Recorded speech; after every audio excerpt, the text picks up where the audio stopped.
ভারতীয় জনতা পার্টির জনজাতি মোর্চার উদ্যোগে ওয়াকফ সংশোধনী বিল নিয়ে শনিবার দশরথদেব ভবনে এক আলোচনা সভা অনুষ্ঠিত হয়। উপস্থিত ছিলেন ভারতীয় জনতা পার্টির প্রদেশ সভাপতি তথা সাংসদ রাজীব ভট্টাচার্য, শান্তনা চাকমা সহ অন্যান্য মন্ত্রী, বিধায়ক এবং অন্যান্য কার্যকর্তাগণ। সাংসদ রাজীব ভট্টাচার্য সংবাদ মাধ্যমকে জানান, বিরোধীরা ওয়াকফ বিল নিয়ে সংখ্যালঘু মুসলিম সম্প্রদায়ের মানুষ সহ অন্যান্য অংশের মানুষকে মিথ্যা তথ্য পরিবেশন করে বিভ্রান্ত ছড়াচ্ছে। তাই ভারতীয় জনতা পার্টির কেন্দ্রীয় নেতৃত্বের নির্দেশে সংগঠনের বিভিন্ন স্তরে জনজাগরণের মাধ্যমে ওয়াকফ বিলের সঠিক কি তথ্য রয়েছে তা জনগণের সামনে তুলে ধরার জন্য আজকের এই কর্মসূচি। যে আমাদের কেন্দ্রীয় সরকার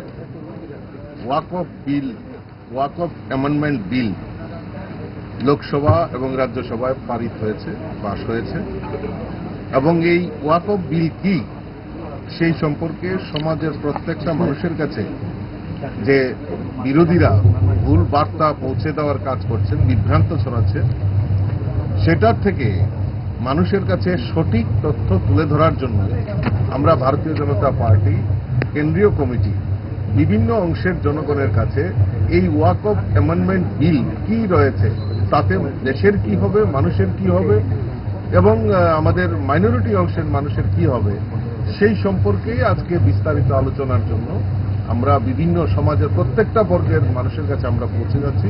তারই অঙ্গ হিসাবে আজকে জনজাতি মোর্চার তরফ থেকে আমরা একটি জনজাগরণ অনুষ্ঠান রেখেছি।